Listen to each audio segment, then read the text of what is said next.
Dr. Ed Zimmerman, Aesthetic Revolution Las Vegas, talking about the HapPenis Procedure. You know, during COVID, we were gathered around the table, and I had just done a male enhancement procedure that day. I've been doing these since, golly, the early 2000s as part of high-def liposuction. So we used to use fat, and then for people who didn't have fat or didn't want their fat mined as a donor tissue to enhance that particular area in man, because we use it obviously all over for faces, upper pole of breast, the tuchus, other places. But that said, we found over time that FDA-approved fillers could be placed in a very particular way in order to enhance girth, long-lasting, relatively long-lasting, a year or more, years in some cases, in men. And that's how the Dick Doc was born, because the kids were talking about this new social media sensation called TikTok, and I had just done a girth enhancement procedure, and my wife said, "You could be the Dick Doc on TikTok." And I went, no. I sit on charitable boards, I do a lot of lecturing in academia, and that's not the image we want to put out there, even if it is COVID. Flashback a little bit longer, and yeah, the Dick Doc on TikTok was born.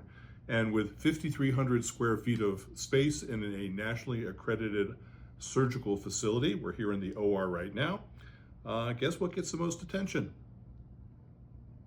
Yep, you guessed it. So, male enhancement, and so we have registered the names and such, and the HapPenis procedure, because to really get happy involves having a penis, or one that's girth enhanced, makes a lot of sense, because not all guys are created equally. Some are cut, some are uncut, some are well endowed, some aren't. And we've seen thousands and thousands of penises over the past 20 years, and Mother Nature's been very creative with some of them. That said, most guys, because they've gone online or watched some pornography or looked in a magazine, have an idea about what they'd like their particular penis to look like. And so we get all kinds of very interesting and sometimes creative requests, but we try to stick within the norms. The normal penis, nationally and internationally, is probably between 3.6 and maybe 4 inches around. That's girth. And it's 3.5 to 5 inches, broad numbers, depending on whether it's relaxed or erect, long. And when it becomes erect, it gets another 1/2 inch to 1 inch around, and another inch or 2, sometimes 3, long. So let's talk about the anatomy of the penis and how volumizing the penis works. You know, I can't, after you've passed puberty, make you taller. I can't make your arms longer, can't make your legs longer, can't make your penis longer.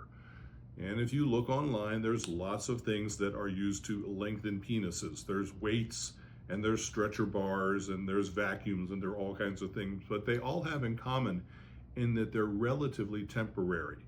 And remember that if you're rolling out dough on your breadboard, and you take something that's nice and thick and you roll it out, it gets thinner.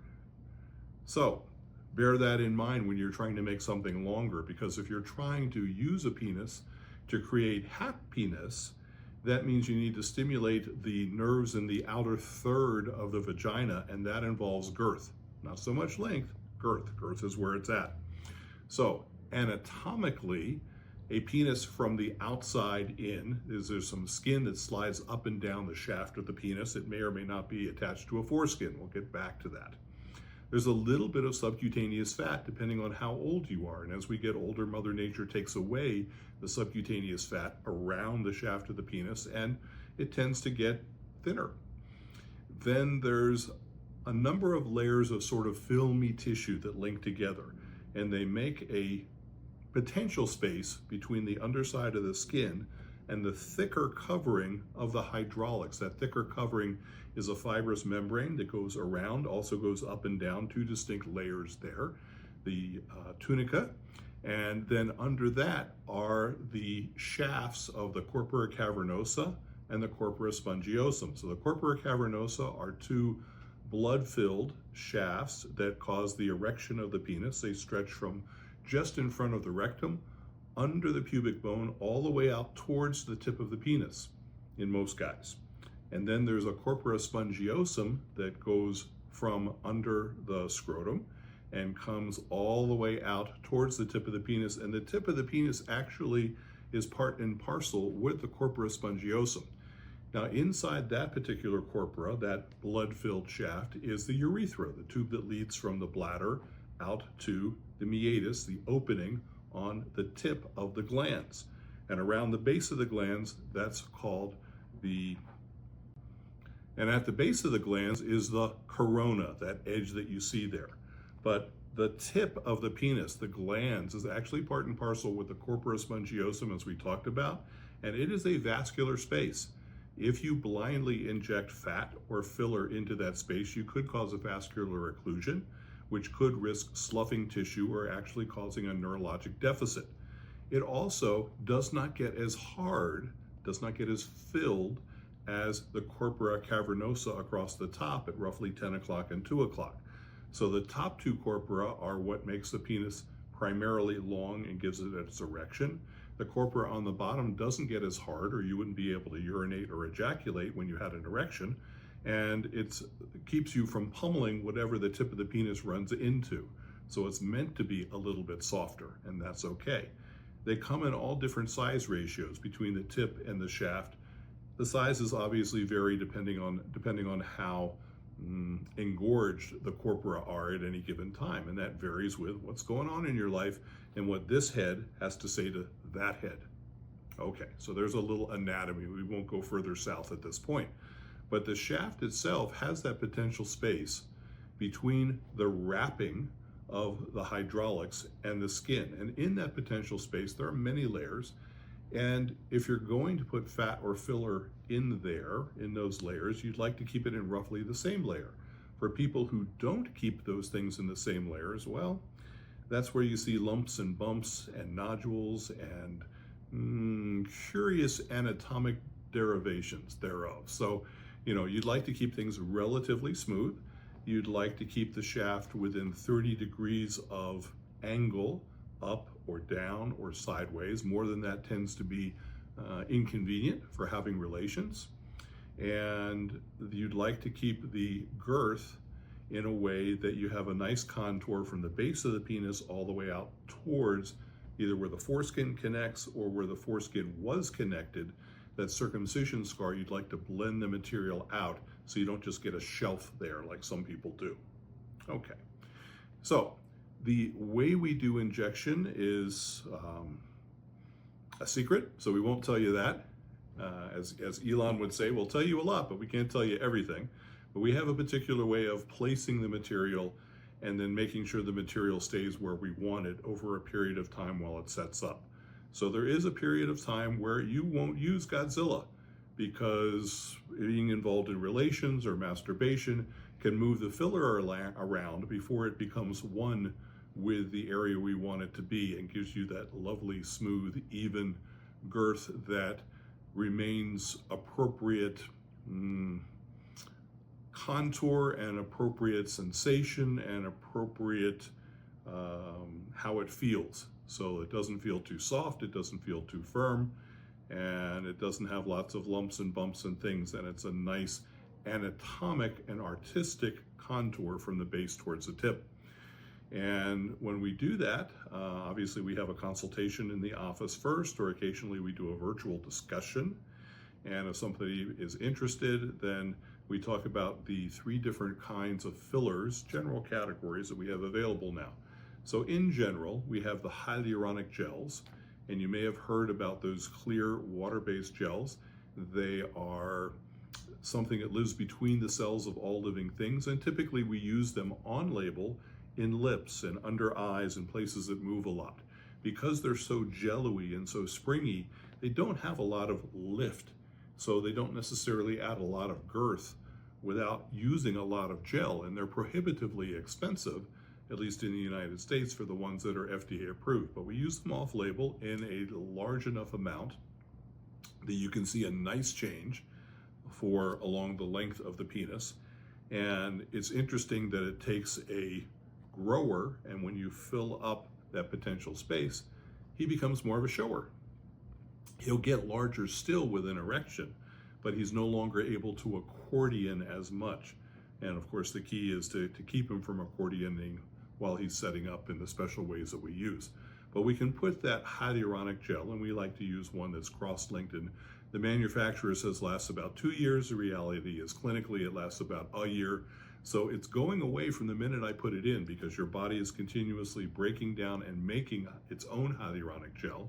And so we're using it off-label down below after a little bit of special anesthesia to put Godzilla to sleep for a while so that you feel no owies.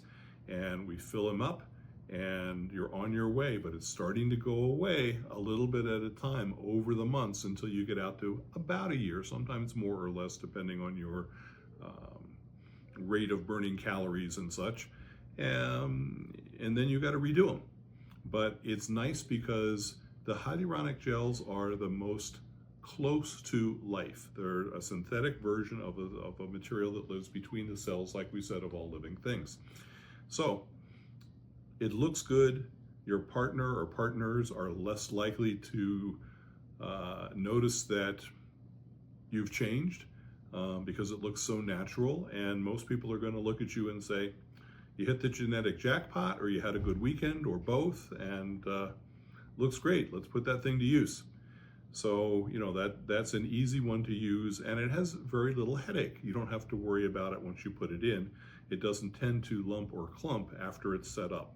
So that's nice. And if, said no guy to me ever so far, you hated it, you could actually dissolve it with an enzyme, a hyalinase that could dissolve that Hyaluronic that could dissolve that hyaluronic gel.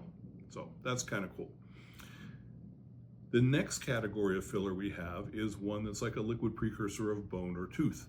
It's a calcium-based microsphere, and that calcium-based microsphere gets a little wrapping of your own elastin and collagen around it. And so in this particular material has about 18 million microspheres, according to the manufacturer, suspended in a slurry of methylcellulose.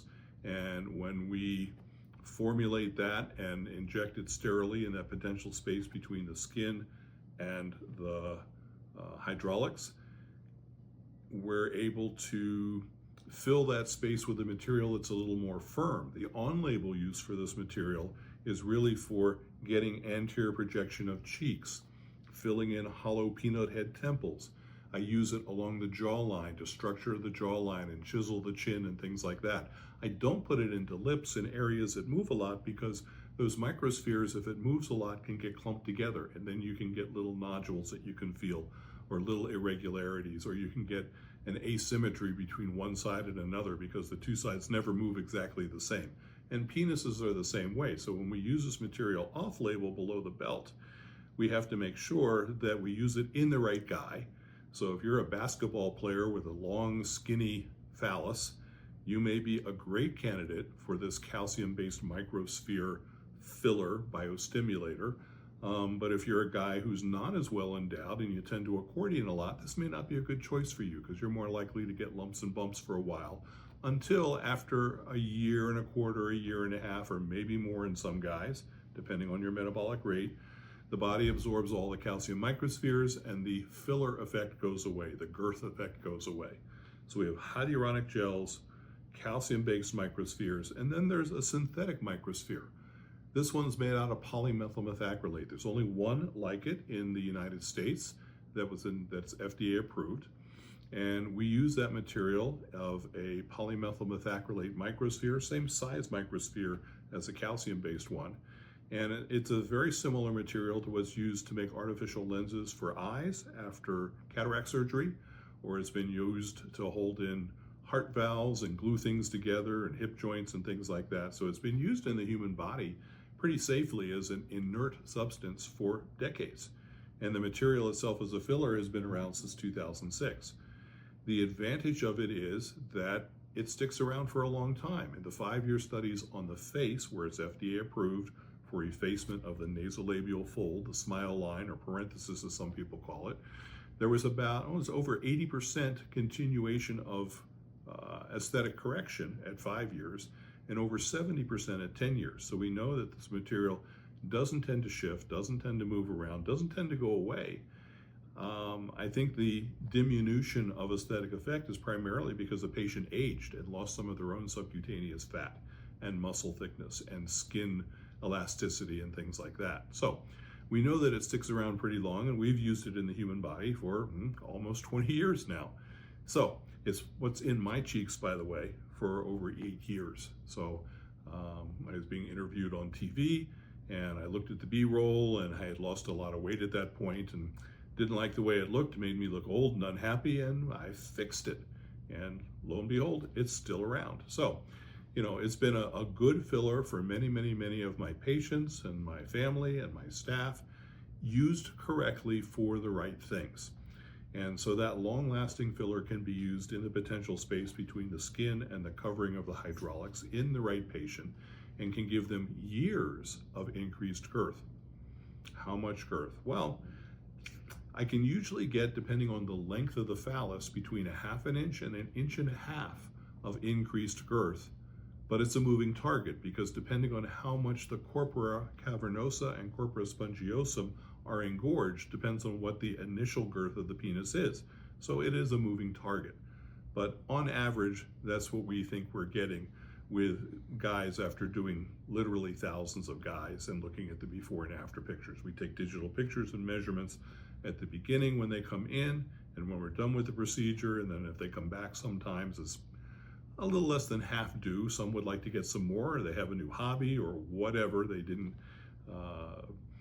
get enough to make them quite happy enough the first time because they weren't genetically gifted. We can do more, but I only do so much at a time to minimize the risk of lumps and bumps and nodules and asymmetries. And then once all of the inflammation of healing has gone away, which takes about 6 months, then we can revisit that, and we can do some more if you want to, or if you have a little fine tuning, or if you've been taking your GLP-1s and you've lost 20, 30, 40 pounds and more of the shaft is exposed now, we can blend that together to make it look like it's all one. So we have lots of things we can do. Tips: I generally don't inject.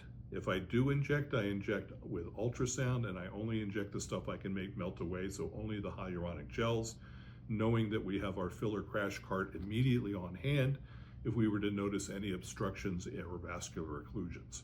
So that's that. We do a bunch of these a day, and a bunch of these a week, and they're fun, and they generally are trouble-free and give people a lot of happiness. So that's a little bit about the HapPenis procedure. If you're interested, give us a call. We can chat, video chat. We can talk over the phone. We can talk in person. The staff has assisted me with thousands of these now, so they're pretty good avenues of education as well to see if you want to get things started. And then when you have your procedure, you're going to eat normally that day, come in well hydrated.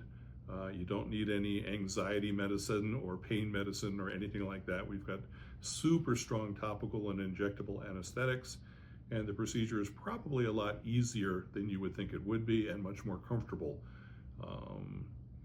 And they're fun to do, and they create happiness amongst both the individuals and the couples. We do a lot of couples counseling because we have analogous procedures for women for all these things. So if you need to puff up a Virginia and have a little more cushion for the push-in, that's another thing that we do here as well. But we talk about each of those things. Every patient's a little different. So that's the scoop. Dr. Ed Zimmerman, Aesthetic Revolution, here in Las Vegas, talking about the HapPenis procedure. Thanks for tuning in.